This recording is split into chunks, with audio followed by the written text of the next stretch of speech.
Welcome to this channel guys. तो आज हम करने जा रहे हैं मिसलीनियस क्वेश्चंस। टोटल मैंने 9 क्वेश्चंस लिए हैं। एसएससीजीएल 2026 के लिए मैं आपकी प्रैक्टिस करा रहा हूँ। मिसलीनियस क्वेश्चंस की प्रैक्टिस करना क्यों जरूरी है मैं आपको बार बार बताता जा रहा हूँ। इसका फायदा ये है कि आप एक साथ सभी चैप्टर्स रिवाइज कर लेते हैं, आपके दिमाग में सारे कॉन्सेप्ट्स बैठ जाते हैं और एग्जाम में भी इसी फॉर्म में क्वेश्चन आते हैं। आपको ऐसा नहीं कहा जाता कि इस चैप्टर का टेस्ट है, ये कहा जाता है कि पूरे एग्जाम का टेस्ट है। अगर आप मैथ्स के मिक्स क्वेश्चन ही नहीं लगा सकते तो आप पूरे सब्जेक्ट्स को मिक्स कैसे लगाओगे? समझ रहे हो? सिर्फ एक सब्जेक्ट्स के मिक्स नहीं लगाने हैं, यहाँ पे जीके के मिक्स भी लगाने हैं, रीजनिंग के मिक्स भी लगाने हैं, इंग्लिश के मिक्स भी लगाने हैं। तो बेटर ये अप्रोच यही है कि आप मिक्स्ड क्वेश्चंस की जितनी ज्यादा प्रैक्टिस कर सकते हो उतना बेटर है।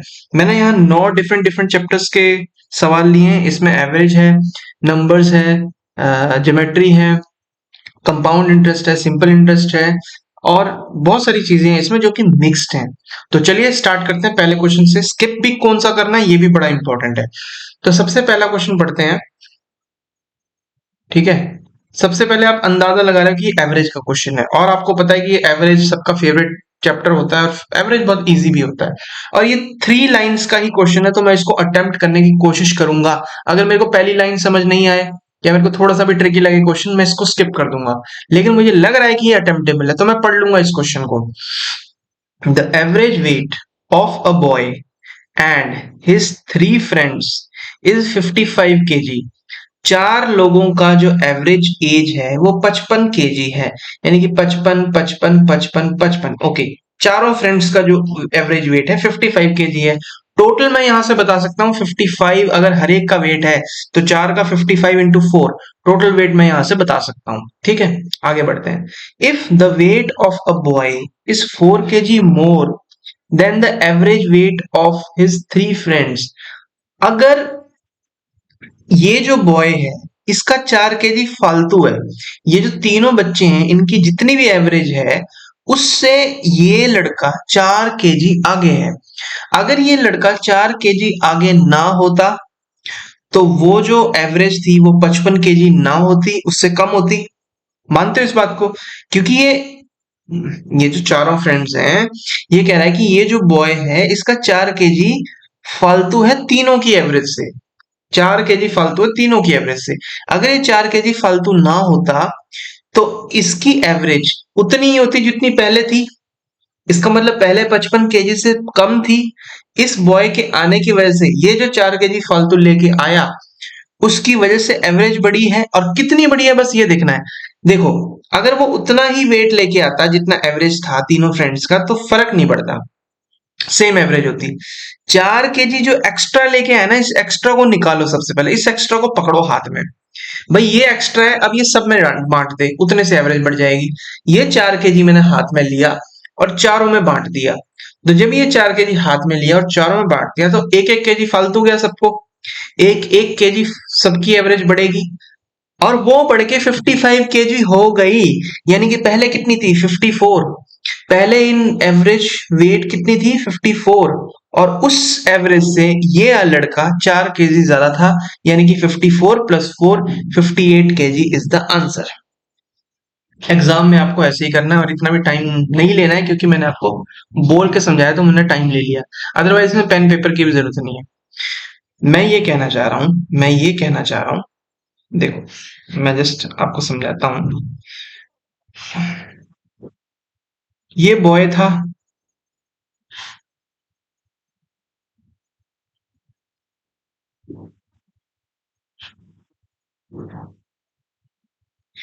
ये एक बॉय है और ये 3 दोस्त हैं, ठीक है। इनकी एवरेज यहाँ पे एक्स थी, ठीक है। ये ये 4 केजी ज्यादा है, 4 केजी ज्यादा है यहाँ पे एक्स। यानी अगर ये इतना ही लेके आता, ठीक है, और उसके आने से एवरेज ये हो गई 55 केजी। अगर तो ये इतना ही एक्स ही लेके आता तो एवरेज में कोई फर्क नहीं पड़ता। लेकिन ये 4 केजी फालतू लाया है, अब ये 4 केजी को इन चारों में बांटना पड़ेगा। देख, इस 4 केजी को, ये जो 4 केजी जो एक्स्ट्रा लेके आया है इसको सब में बांटना पड़ेगा। यानी कि 1 केजी हर एक बंदे को जाएगा, हर एक बंदे को जाएगा, तो ये जो डिफरेंस है ये 1 kg है। ठीक है, और ये 55 kg हो गया इनका एवरेज वेट। 55 kg हो गया एवरेज वेट, हो गया। ठीक है, 55 kg हो गया एवरेज वेट। तो पहले कितना था, पहले कितना था, पहले कितना था, ये था 54 kg। पहले 54 kg था। अगर ये 54 है तो इस लड़के की जो हाइट है वो 54 + 4 है, ये एवरेज है, यानी कि 58 kg है। ये तो था पहला क्वेश्चन और फर्स्ट मेथड। ठीक है, अब जो सेकंड मेथड है, जो सेकंड मेथड है वो भी बड़ा इंपॉर्टेंट है। देखो, ये है बॉय, ये है एवरेज,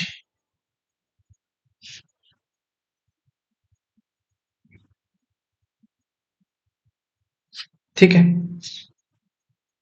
यहां पे मान लो x था, ये 3 है और ये 1 है, और ये जिसकी जो हाइट, इसकी जो एवरेज है वो x + 4 है, यहाँ तक तो x है, x + 4 है इसकी हाइट। इसका सम क्या होगा, अगर हर एक की x x x height average weight है, हर एक का अगर x एवरेज वेट है, तो तीन बच्चों का कितना होगा, 3x होगा। अब जो 3x है और जो इस बच्चे की जो एवरेज है, वेट है, वो x + 4 है, इनका सम 55 × 4 होगा कि नहीं, दिया हुआ है, गिवन है। ठीक है, तो 4x + 4, यानी कि 4x जो होगा 4 लेस होगा, यहाँ से एक 4 हटाना पड़ेगा, तो 54 × 4 बचेगा। और x की वैल्यू क्या आई, 54, और x + 4 की वैल्यू क्या आई, 58 kg, हमारा आंसर। तो ये दो मेथड थे जो कि मैंने आपको बताया, हालांकि ये वर्बली हो सकता था, बहुत इजीली मैंने आपको अच्छे से बताया। ठीक है, अब बढ़ते हैं नेक्स्ट क्वेश्चन पे। कौन सा अटेम्प्ट करना है, ये भी बड़ा इंपॉर्टेंट है। देखो, मैं ये देख रहा हूं कि ये ग्रेटेस्ट नंबर डिविज, ये नंबर दे रखा which is divisible by 3 but not divisible by 9। थोड़ा सा मेरे को कॉम्प्लेक्स लग रहा है, अजीब सा लग रहा है थोड़ा सा, मैं इसको अवॉइड करूंगा। यहां से मेरे को दिख रहा है कि ये ज्योमेट्री मेंसुरेशन का सवाल है, तो इसको भी मैं अवॉइड करूंगा, थर्ड वाले को। फोर्थ का मेरे को लग रहा है थोड़ा इंटरेस्ट वाला सवाल है, कंपाउंड इंटरेस्ट, सिंपल इंटरेस्ट, पढ़ के मैं देखूंगा कि कैसा क्वेश्चन है। A certain sum is deposited for 4 years at a rate of 10% per annum on compound interest compounded annually. Okay. The difference between the interest at the end of 2 years and at the end of 4 years is rupees 5082. Find the sum. ये जो question है number 4, इसको भी मैं दो method से बताऊंगा। ये फर्स्ट मेथड है, फर्स्ट मेथड है। देखो, 4 साल तक कंपाउंड इंटरेस्ट लगेगा, ठीक है, 4 साल तक कंपाउंड इंटरेस्ट लगेगा। अगर प्रिंसिपल 10,000 है, प्रिंसिपल अगर 10,000 रुपीज है, ये फर्स्ट ईयर है, सेकेंड ईयर है, थर्ड ईयर है, फोर्थ ईयर है, तो सिंपल इंटरेस्ट लगेगा सबसे पहले तो कितना, 10%। रेट कितना है, 10%, तो 1000 लगेगा सिंपल इंटरेस्ट। यहां भी 1000 लगेगा सिंपल इंटरेस्ट। और मैं आपको बताऊं कि यहाँ पे 2 साल का इतना लगेगा, यहां तक 2 साल का कंपाउंड इंटरेस्ट, और 4 साल का यहां तक लगेगा कंपाउंड इंटरेस्ट, 4 साल का कंपाउंड इंटरेस्ट। हमें डिफरेंस दे रखा है, यानी सिर्फ हमें ये वाला पार्ट कैलकुलेट करना है जो लास्ट के थर्ड और फोर्थ ईयर में लगा है। एक्स्ट्रा जो कैलकुलेट मतलब इंटरेस्ट, कंपाउंड इंटरेस्ट लगा है, वही डिफरेंस है। तो हमें ये वाला इंटरेस्ट कैलकुलेट करना है, और वो गिवन है 5082। दो पहले साल का इतना, 2 साल का इतना, 2 साल का कंपाउंड इंटरेस्ट ही है, 3 साल का कंपाउंड इंटरेस्ट ही है, और 4 साल का कंपाउंड इंटरेस्ट ही है। 4 साल और 2 साल के कंपाउंड इंटरेस्ट का डिफरेंस दिया है। तो डिफरेंस क्या है, 4 साल और 2 साल के कंपाउंड इंटरेस्ट का इंटरेस्ट है, थर्ड और फोर्थ ईयर में जो इंटरेस्ट लगा, ये वाला इंटरेस्ट पार्ट, तो हमें ये कैलकुलेट करना है। देखो, प्रिंसिपल पे लग गया 10% फर्स्ट ईयर, सेकेंड ईयर भी लग गया, ये सिंपल इंटरेस्ट है। कंपाउंड इंटरेस्ट पहले साल तो 0 लगता है, पहले साल तो कोई कंपाउंड इंटरेस्ट नहीं लगता। कंपाउंड इंटरेस्ट लगता है सेकेंड ईयर में। जो इंटरेस्ट मिला 1000 रुपीज, प्रिंसिपल पे तो लग गया इंटरेस्ट, अब ये पूरी अमाउंट पे लगेगा ना। देखो, यहां तक तो 10,000 अमाउंट थी, ठीक है, इसलिए यहाँ पे सिंपल इंटरेस्ट लगा कंपाउंड इंटरेस्ट। अब यहाँ पे ये 11,000 हो गई है अमाउंट, इस पे इंटरेस्ट लगेगा। 10,000 पे हमने ले लिया सिंपल इंटरेस्ट, अब इस इंटरेस्ट पे भी सिंपल इंटरेस्ट लेंगे, कंपाउंड इंटरेस्ट लेंगे हम। इस इंटरेस्ट का 10% होता है 100। ठीक है, थर्ड ईयर भी हमने सिंपल इंटरेस्ट सम पे लिया, प्रिंसिपल पे लिया 1000। फोर्थ ईयर भी प्रिंसिपल पे लिया 1000। ठीक है, इंटरेस्ट पे यानी कि 1000 पे 100 है, 100 है तो 100 100 200 हो गया। यहाँ पे 100 100 200 300, यहाँ पे 300 हो गया। इंटरेस्ट पे लगेगा ना, इंटरेस्ट पे लगा, यहाँ पे इस पे इंटरेस्ट पे लगा, इन दोनों पे लगा, फिर इन तीनों पे लगा। ठीक है, अब इस पे भी तो लगेगा, इधर तो कुछ नहीं लगा क्योंकि यहाँ कोई अमाउंट इकट्ठा नहीं हुआ था। अब इस पे लगेगा इधर 10%, यानी कि 10 10 100 पे है और 200 पे भी लगेगा, फिर यहाँ पे 100 पे भी लगेगा, यानी 300 पे 10% यानी 30। और फिर यहाँ पे 10, इस 10 पे लगा कितना 10% यानी कि 1। तो जो आया वो आता है, जो डिफरेंस है वो ये है, डिफरेंस ये है 1000 2541, 2541 जो है वो बराबर है, गिवन है 5082 रुपीज के। ये कितना टाइम्स हो रहा है, इंटू 2 टाइम्स हो रहा है। तो जो 10,000 है वो भी कितना टाइम होगा, इंटू 2 टाइम्स होगा, यानी 20,000 रुपीज हमारा आंसर। ये तो था फर्स्ट मेथड। ठीक है, ये तो था फर्स्ट मेथड। बात करते हैं सेकंड मेथड की, बात करते हैं सेकंड मेथड की। सेकंड मेथड का ये है कि देखो, ये 4 इयर्स तक हम ले रहे हैं, ये हम 4 इयर्स तक ले रहे हैं, जैसे कि तो अगर 100 है ना प्रिंसिपल तो 10% लगा, 10% लगा 2 साल, और यहाँ का इसका 10% 1, तो कितना हुआ ये 2 साल में कितना लगा, 21% लगा कि नहीं। तो यहाँ भी 21% लगा, लगेगा कि नहीं। ठीक है, अब ये सक्सेसिवली इंक्रीज हुआ ना, पहले 21% बढ़ाया, यहाँ पे अमाउंट हुई 121, फिर इसका भी हम 21% बढ़ाएंगे, है ना, 21% बढ़ाया। तो अगर ये x है और अगर ये y है तो सक्सेसिव चेंज क्या हुआ, x x plus y by 100, ये होता है सक्सेसिव चेंज। यानी 21 प्लस 21 42 प्लस एक्स वाई यानी 441/100 यानी कि 4.41, यानी कि 46.41% लगा 4 साल का इंटरेस्ट, और 2 साल का कितना था 21%। तो डिफरेंस कितना है 4 साल और 2 साल में, 25.41% है कि नहीं। अब ये 25.41% जो है वो गिवन है रुपीज, ये जो डिफरेंस गिवन है वो है 5082। तो 100 कितना होगा, ये पॉइंट हटाएंगे तो ये डबल जीरो करना पड़ेगा, ये 2 टाइम्स हो रहा है यानी 200 टाइम्स हो रहा है, 200 टाइम्स हो रहा है, तो ये भी 200 टाइम्स होगा, यानी कि 20,000 हमारा आंसर है।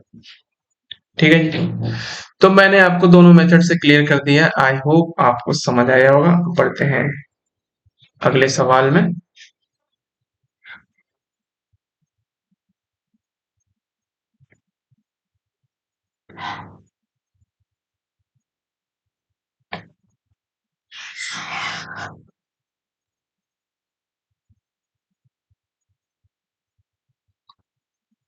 सवाल है कुछ स्टूडेंट्स बॉयज पास फेल का कुछ सवाल है, इसको आप अटेम्प्ट कर भी सकते हो और छोड़ भी सकते हो। चलो अटेम्प्ट कर ही लेते हैं, ठीक है, क्योंकि इक्वेशन सिंपल परसेंटेज और इक्वेशन का सवाल दिख रहा है। Some students only boys and girls from different schools appeared for an Olympiad examination. 20% of the boys and 15% of the girls failed in the examination. तो मेरे को लग रहा है कि पास फेल की कहानी है, मैं देख रहा हूँ पास यहाँ पे लिखा हुआ है, फेल यहाँ पे लिखा हुआ है, पास फेल की कहानी है और बॉयज और गर्ल्स की कहानी है। तो मैं फटाफट से ये करूंगा, मैं फिफ्थ क्वेश्चन की बात कर रहा हूँ, मैं फटाफट से क्या करूंगा, मैं लिखूंगा बॉयज, मैं लिखूंगा गर्ल्स, और मैं लिखूंगा पास, मैं लिखूंगा फेल, और यहाँ पे आ जाता है टोटल, यहाँ पे आ जाता है टोटल। कह रहे 20% बॉयज पास हुए हैं, ऑफ 20% ऑफ द बॉयज, यानी 20% मतलब 1/5, 1/5 होता है ना, पास हुए हैं। 20% ऑफ द बॉयज फेल्ड हुए हैं, सॉरी फेल्ड हुए हैं, 1/5 फेल्ड हुए हैं। तो अगर ये 5 है तो इसका मतलब 1 फेल हुए हैं और जो 4 हैं वो पास हुए हैं, 1/5 है ना, ऐसा है कि नहीं? बिल्कुल है जी। और 15% ऑफ द गर्ल्स फेल्ड हुई हैं। 15% का मतलब क्या होता है फ्रैक्शन में? 3/20। अगर मैं 15% की बात करूं, 15% क्या होता है? 5, 20, 5, 3। तीन जगह 20 में 3 गर्ल्स फेल हुई हैं, 20 में 3, तो 17 पास हुई हैं। अगर मैं बात करूं वेरिएबल्स की, तो ये तो x लेना पड़ेगा हमें, ये भी x लेना पड़ेगा, तो ये भी x लेना पड़ेगा, और ये y लेंगे तो फिर ये भी y लेना पड़ेगा, ये भी y लेना पड़ेगा। अब क्या गिवन है? अगर हम टोटल पास की बात करें तो 4x प्लस 17 हुए, टोटल फेल की बात करें तो x plus 3y, total boys girls की बात करें तो 5x प्लस 20y। अब इजी हो जाता है सवाल।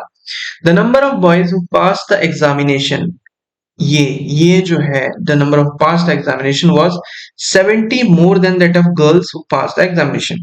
यानी कि 4x माइनस 17y गिवन है।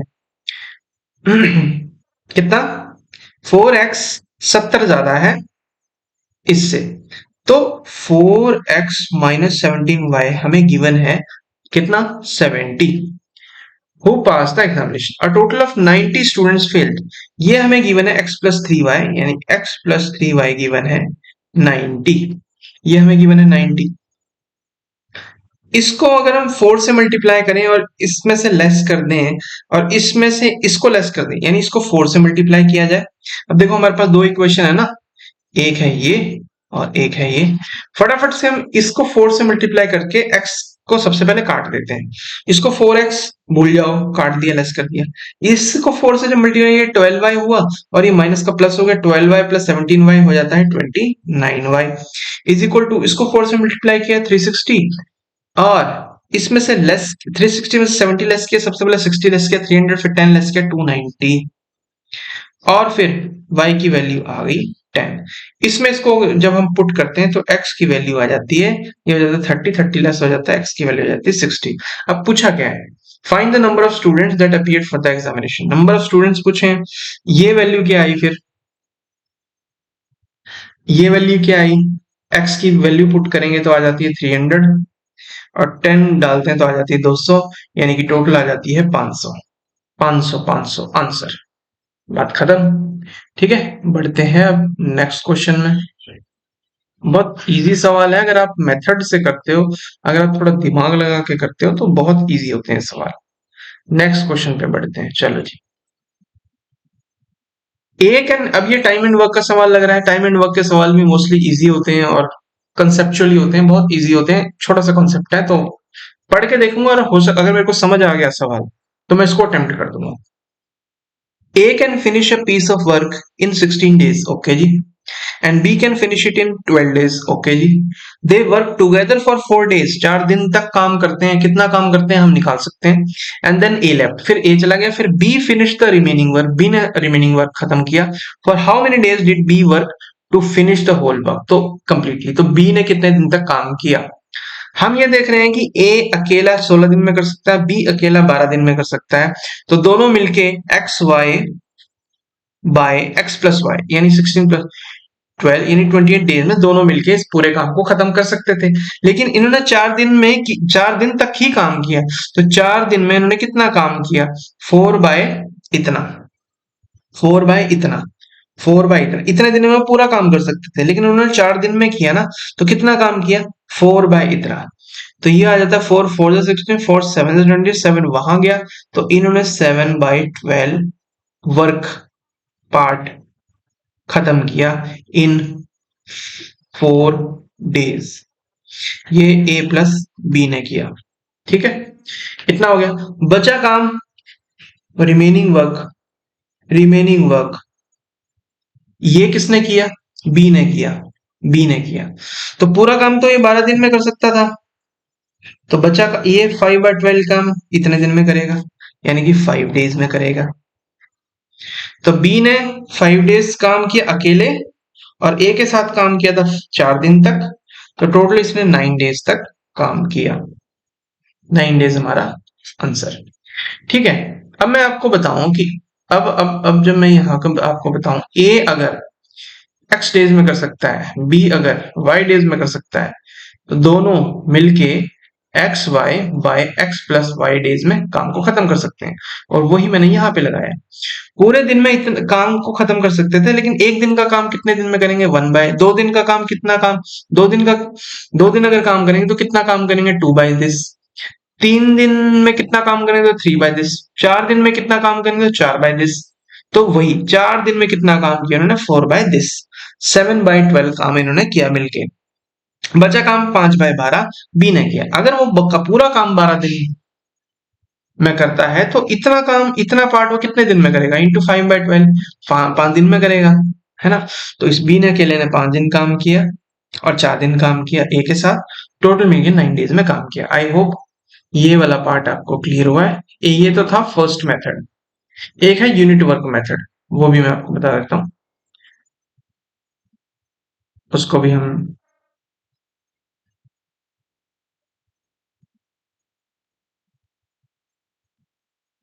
करते हैं, ठीक है। देखो, ए कर सकता है 16 दिन में काम, बी कर सकता है 12 दिन में काम। दोनों का एलसीएम कितना होता है, 16 × 3 48, 48 खिलौने बनाने हैं, मान लो 48 खिलौने बनाने हैं, तो ए बनाएगा 3 पर डे और बी बनाएगा 12 4 पर डे, ठीक है। दोनों मिलके बनाएंगे 7 पर डे। 4 दिन तक कितने खिलौने बनाएंगे, हर दिन 7 7 7 बनाएंगे तो 28 टॉयज बनाएंगे। बचे कितने, 48 माइनस 28 कितने, 20 टॉयज, 20 खिलौने बनाने हैं। 20 खिलौने बनाएगा कौन, बी बनाएगा। एक दिन में कितने बनाता है, 4, तो कितने दिन लग जाएंगे 20 खिलौने बनाने में, 5 डेज। तो बी 5 डेज तक, 5 डेज में बचे हुए काम को खत्म कर देता है, और प्लस 4 दिन वो ए के साथ काम करता है, यानी टोटल वो 9 डेज काम करता है, तब जाके कहानी खत्म होती है। ये वाला भी बेस्ट अच्छा तरीका था, ये वाला ही अच्छा तरीका है वैसे, क्योंकि वो थोड़ा सा कैलकुलेटिव है और थोड़ा फॉर्मूला बेस्ड है, लेकिन ये काफी इजी लग रहा है। अब मुझे दिख रहा है कि नेक्स्ट क्वेश्चन एलसीएम एचसीएफ का है, और एलसीएम एचसीएफ अगर आपको थोड़ा बहुत बेसिक पता है तो आप इस सवाल को कर जाओगे, अगर ये थोड़ा बहुत इजी है, और इजी होता है मोस्टली एलसीएम का। तो मैं पढ़ता हूं इस सवाल को। LCM of two numbers is 56 times of their HCF. जो एलसीएम है, ये क्वेश्चन नंबर 7, जो एलसीएम है वो 56 टाइम्स है एचसीएफ, ठीक है, with the sum of their HCF LCM being, sum दे रखा है। तो अगर मैं एचसीएफ को एक्स मानूं, तो एलसीएम क्या हुआ, एलसीएम क्या हुआ, 56x हुआ कि नहीं, एलसीएम ये हुआ कि नहीं, अगर एचसीएफ ये है तो इनका सम दे रखा है, यानी 56x प्लस x गिवन है 1710, यानी 57x गिवन है 1710। ये 19 से 3 टाइम्स कटता है, ये 19 9 जा, और ये 30 टाइम्स, यानी x की वैल्यू क्या आ जाती है, 30। x की वैल्यू क्या आ जाती है, 30, यानी एलसीएम क्या हुआ, 56 इंटू 30। अब जो, अब ये कह रहा है कि एक नंबर 240 है, दूसरा नंबर क्या है। अब जो एलसीएम और एचसीएफ का जो प्रोडक्ट होता है वो नंबर्स के प्रोडक्ट के इक्वल होता है। एलसीएम यहाँ पे कितना है, 56 इंटू 30, एचसीएफ कितना है, 30, एक नंबर कितना है, 240, और दूसरा नंबर हमसे पूछा है। तो जब हम काटेंगे 38 जा और 8 7 जा, यानी 210 आ जाता है हमारा दूसरा नंबर, 210। देखो इजी सवाल था, इसको हम कर सकते थे, ठीक है। और हम बढ़ते हैं आगे, नेक्स्ट क्वेश्चन पे बढ़ते हैं। अब ये मेरे को time and speed and distance का लग रहा है, और इसमें भी डाउन स्ट्रीम अप स्ट्रीम का लग रहा है, तो इसको मैं अभी के लिए इग्नोर करता हूँ, नेक्स्ट क्वेश्चन पे बढ़ता हूँ। ए सोल्ड अ मोबाइल फोन। अभी मेरे को परसेंटेज या प्रॉफिट एंड लॉस का थोड़ा सा कैलकुलेटिव इजी लग रहा है, 2 लाइन का सवाल है, इसको मैं इजीली कर सकता हूँ अगर मेरे को समझ में आए तो। So A sold a mobile phone to B at a gain of 25% and B sold it to C at a loss of 10%. If C paid rupees 5625 for it, how much did A pay in rupees for the iPhone? देखो ये 9th question की मैं बात कर रहा हूं। A बेचता है B को 25% प्रॉफिट पे, और B बेचता है C को 10% लॉस पे, 10% लॉस पे। तो और सी ने इसको पे किए हैं 5625 रुपीस। अब कहानी भी यहीं से स्टार्ट होती है। पूछा है कि ए ने कितने में खरीदा था, कहानी भी यहीं से स्टार्ट होती है। जो 5625 है, अगर मैं बात करूं, ये बी का सेलिंग प्राइस है ना, ये बी का सेलिंग प्राइस है। सेलिंग प्राइस उसने लॉस में बेचा, तो ये 10% लॉस में बेचा। सेलिंग प्राइस 90% था, तो उसका कॉस्ट प्राइस क्या रहा, 100/90। अब ये बी का जो कॉस्ट प्राइस है, अब ये जो बी का कॉस्ट प्राइस है, ये ए का सेलिंग प्राइस है। ए ने 125% में बेचा, तो ये 125% है, तो 100 क्या है, अब ये ए का कॉस्ट प्राइस है। इस तरीके से इसको करते हैं। अब जब हम इसको सॉल्व करते हैं, 0 से 0 कट जाती है, 125 से करेंगे तो 5, 4 से करेंगे तो 500, 625 यानी 5, और 9 5 से करेंगे तो 5 आ जाता है, 1 2 3 यानी कि 5000 रुपीज हमारा आंसर आ जाता है। ठीक है जी, आई होप आपको ये समझ आया होगा। बढ़ते हैं हम नेक्स्ट सवाल पे। जो हमने छोड़ा था, ये वाला सवाल छोड़ा था हमने, जो कि टाइम स्पीड एंड डिस्टेंस का था, जो कि इजी था, बट मेरे को उस टाइम पे नहीं पढ़ना था, तो अब हम पढ़ते हैं इस सवाल को। A motor boat having speed of 20 kilometre पर। अब याद रखो कि हमने कितने सवाल छोड़े, थोड़ा सा हम रिवाइज कर लेते हैं। देखो, हमने अभी दूसरा क्वेश्चन छोड़ा है, तीसरा क्वेश्चन छोड़ा है, और सारे हमने कर लिए। अब इन तीनों में से जो इजी सवाल होगा मैं उसका उठाऊंगा थोड़ा सा। मुझे लगता है कि इस वाले सवाल को उठाना चाहिए। Find the greatest number 23a68b which is divisible by 3 but not divisible by 9। 3 से डिविजिबल होना चाहिए ग्रेटेस्ट नंबर, लेकिन 9 से डिविजिबल नहीं होना चाहिए। नंबर क्या है, 23a68b।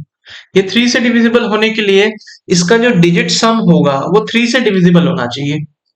9 से डिविजिबल होने के लिए इसका जो डिजिट सम होगा, यानी 2 प्लस 3 प्लस ए प्लस 6 प्लस 8 प्लस बी, वो 9 से डिविजिबल होना चाहिए। तो सबसे पहले इसका डिजिटल सम कितना है, 2 3 5 और 14 19, 19 और प्लस ए प्लस बी। अच्छा, 19 में से 18 अगर हटा दें तो 3 से डिविजिबल है, 3 से डिविजिबल है, तो बचा कितना, 19 में से एक बचा, ये एक बचा। अब ये एक और ये ए और ये बी जो है वो, इसका जो डिजिट सम ऐसा होना चाहिए जो 3 से डिविजिबल हो, है ना।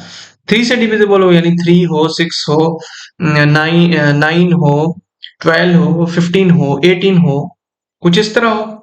ठीक है, मतलब ऐसा होना चाहिए, 3 हो, 6 हो, 9 हो, 12 हो, 15 हो, 18 हो। ठीक है, अब ये कह रहा है कि 9 से डिविजिबल नहीं होना चाहिए। अच्छा, ए की मैक्सिमम वैल्यू क्या हो सकती है, 9 हो सकती है मैक्सिमम। बी की क्या हो सकती है, 9 हो सकती है मैक्सिमम। 18 यानी ए और बी का जो सम होगा वो 18 होगा एट मैक्स। ठीक है, एट मैक्स 18 होगा। ओके, 9 9 18 और एक 19, इन इस 9 9 18 और एक 19 नहीं हो सकता, है ना, 19 से तो नीचे होगा। तो इन इस एट मैक्स तो ये 18 हो सकता है इसका। लेकिन लेकिन लेकिन लेकिन लेकिन इन तीनों का सम या तो 18 होगा। जब ये 18 होगा, तो इन दोनों का सम जो है, दोबारा से मैं कर देता हूं, थोड़ा सा कर देता हूं दोबारा से। देखो, अगर ये 9 से डिविजिबल है, अगर ये 3 से डिविजिबल है, तो इन तीनों का सम 18 हो, है ना। 9 तो कैसे होगा कि छोटा डिजिट होगा, 18 होगा। ठीक है, क्योंकि 20 अगला 21 है, यानी इन दोनों का सम क्या होना चाहिए, फिर 20 होना चाहिए। 20 हो नहीं सकता, 20 हो नहीं सकता, क्योंकि ये 9 और 9 18 हो सकती है मैक्सिमम। तो 21 और 21 से ऊपर हम जा नहीं सकते। अब रही बात 18 की, अगर इन दोनों का सम 18 होता, सॉरी अगर इन तीनों का सम 18 है तो ए और बी का सम 17 है, लेकिन 18 नहीं हो सकता क्योंकि ये 9 से डिविजिबल हो जाएगा, 9 से हमें चाहिए नहीं, तो कहानी इसकी भी खत्म हो गई। फिर बचा है 15। अगर ये इन तीनों का सम 15 है तो इन दोनों का सम 14 होगा।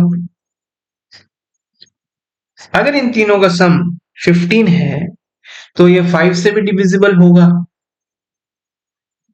ठीक है, 5 से भी डिविजिबल होगा, और 5 से डिविजिबल होने के लिए बी को 5 होना पड़ेगा। जीरो हो नहीं सकता क्योंकि लिमिट हो जाए, छोटा नंबर हो जाएगा, हमें ग्रेटेस्ट नंबर चाहिए। तो 5 होगा और बचा 9 होगा, यानी ए की वैल्यू क्या आई 9 और बी की वैल्यू क्या आई 5। तो नंबर क्या हुआ 239685, 239685। आई होप आपको समझ आया होगा। ठीक है जी, बढ़ते हैं अब नेक्स्ट सवाल पे।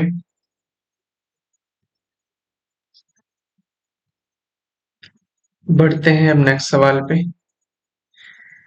Question number 8, a motorboat having speed of 20 km per hour in still water takes 30 minutes more to go 24 km upstream than to cover the same distance downstream। यहां तक हमें बात ये समझ आ रही है, सबसे पहले जो अपस्ट्रीम और डाउनस्ट्रीम की स्पीड है, एक तो जो बोट की स्पीड है खुद की, और जो एक स्ट्रीम की स्पीड है खुद की। अगर वो डाउन में जाएगा तो स्पीड बढ़ जाएगी, टाइम कम लगेगा। अगर वो डाउन में गया तो एक तो खुद की स्पीड है उसकी 20 किलोमीटर की, प्लस जो वाटर की स्पीड है 2-3 किलोमीटर की, वो भी ऐड हो जाएगी डाउन में, तो उसको स्पीड बढ़ के डिस्टेंस फास्ट कवर होगा, यानी टाइम कम लगेगा। टाइम ज्यादा कब लगेगा, टाइम ज्यादा तब लगेगा जब वो अपस्ट्रीम जाएगा, यानी खुद की स्पीड तो जाएगा ये, खुद की स्पीड से जब जो जाए, और जो स्ट्रीम जो है इसके अगेंस्ट जाए, यानी इसको उसकी स्पीड से घटा देगी वो स्ट्रीम, वाटर उसको उस स्पीड से कम कर देगा। तो टाइम कहाँ लगेगा ज्यादा, अपस्ट्रीम में लगेगा ना। तो अपस्ट्रीम का टाइम देखते हैं, डिस्टेंस ये रहा, स्पीड क्या है अपस्ट्रीम में 20 माइनस जो स्ट्रीम की स्पीड है, ये टाइम ज्यादा है। अपस्ट्रीम का जो डिस्टेंस है वो 24 है, स्पीड जो है वो लेस हो जाएगी क्योंकि स्ट्रीम उसके अगेंस्ट है, तो ये टाइम ज्यादा है। ये स्पीड है या डिस्टेंस, ये टाइम ज्यादा है, और जो डाउन स्ट्रीम की स्पीड है वो ऐड हो जाएगी, ये जो है ये ज्यादा है। ठीक है, ये क्या है, ये स्पीड ज्यादा है, और इन दोनों का जो डिफरेंस है वो देखा आधा घंटा। आधे घंटे का मतलब है, आधे घंटे का मतलब है 1/2 आवर, है बात, ठीक है। अब तो अब 24 कॉमन आ जाएगा, 24 जैसे ही हम कॉमन लेते हैं तो यहाँ पे 1/समथिंग और यहाँ पे 1/समथिंग, ये जाके माइनस से जब मल्टीप्लाई होगा तो इसका साइन चेंज हो जाएगा माइनस, और ये -20 हो जाएगा, और ये +v हो जाएगा। ये वहां पे 20+v -20, 20 क्लास कैंसिल हो जाता है, और +v और +v 2v हो जाता है, तो इंटू 2v हो जाता है, और नीचे 20 a-b और a+b 20 का होल स्क्वायर आ जाता है 400, और माइनस b का स्क्वायर यानी कि v का स्क्वायर, ये आ जाता है 1/2। अब हम जब वहां ले जाते हैं तो ये आ जाता है 400 minus v square is equal to 24 into 2 48 into 2 96 v आ जाता है। ये वहां जाता है तो वी स्क्वायर प्लस 96 वी -400 आ जाता है 0। अब हम बात करें plus minus minus plus, root आ जाएंगे माइनस प्लस, और इसको जब हम करेंगे तो ये आ जाता है 100 और 4, 100 और 4, 100 और 4, 100 माइनस 96, यानी कि यानी कि 100 और 4, तो नेगेटिव हो नहीं सकता, 4 इज द आंसर। वी क्या है, वी क्या है 4, वी क्या है, वी है 4 किलोमीटर पर आवर, जो नदी की जो स्पीड है वो है 4 किलोमीटर पर आवर। पूछा है the speed of the boat in still water is increased by 2 kilometre per hour, then how much time it will take to go 39 kilometre downstream. तो v आ गया 4 kilometre. अब boat की speed पहले 20 थी, अब 22 कर दी है, तो 39/22 +4 डाउनस्ट्रीम में 26 और अपस्ट्रीम में 22 -4 यानी कि 18। सॉल्व करेंगे 13 2 13 3, ठीक है, और 6 3 6 5 यानी कि 9 + 10 19/6 यानी 6 3 18 और 1/6 यानी 3 आवर्स। 1/6 का मतलब है into 60, 10 minutes. This is the answer, 3 hours 10 minutes. 3 hours 10 minute, sorry यहां पे आना चाहिए था 3 आवर्स 10 मिनट्स। आई होप कि आपको ये सवाल समझ आया होगा। अभी बढ़ते हैं नेक्स्ट सवाल पे।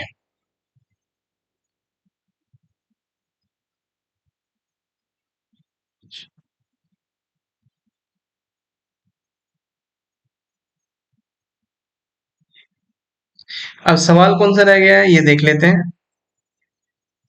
एक ही सवाल रह गया है और वो है मेंस्ट्रुएशन का। पढ़ते हैं इस सवाल को। A solid cube of side 8 centimetre dropped into rectangular container of length 16 centimeter, breadth 8 centimeter, height 15 centimeter, which is partly filled with water. If the cube is completely submerged, then the rise of water level is। देखो एक ना cuboid था rectangular type का, मतलब एक type का container था, ठीक है, कंटेनर था, ये कंटेनर है, कंटेनर था, ये कंटेनर था, ओके।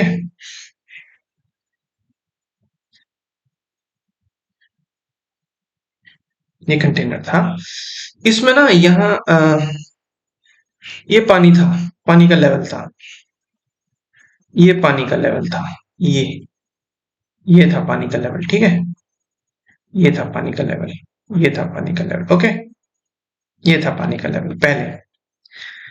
लेकिन जैसे ही हमने इसके अंदर क्यूबॉइड डाला ना, एक क्यूबॉइड डाला हमने, क्यूब डाला, सॉरी क्यूब डाला, ये जैसे ही हमने इसमें क्यूब डाला ना, तो जो पानी का जो लेवल है ना वो इंक्रीज हो गया, पानी का लेवल इंक्रीज हो गया, पानी का लेवल इंक्रीज हो गया थोड़ा सा, वो यहां तक आ गया, मान लो पानी का लेवल थोड़ा सा इंक्रीज हो गया, हो गया, पानी का लेवल इंक्रीज हो गया, पानी का लेवल इंक्रीज हो गया। अब वो पानी का लेवल कितना इंक्रीज हुआ, जितना इस क्यूब का वॉल्यूम था उतना ही तो उतने ही वॉल्यूम से तो इंक्रीज होगा। ये थी 16 सेंटीमीटर लेंथ, ये थी 8 सेंटीमीटर ब्रेथ, और ये थी 15 सेंटीमीटर हाइट, ठीक है, और ये था 8 सेंटीमीटर का क्यूब। जितना इसका वॉल्यूम है उतने से ही तो इसका वॉल्यूम ऊपर से इंक्रीज होगा ना, हाइट उतनी तो हाइट से जाएगा, लेकिन लेंथ सेम है, ब्रेथ सेम है, हाइट पूछ ली है, तो इसके वॉल्यूम के बराबर इसका वॉल्यूम होगा क्यूबॉइड का।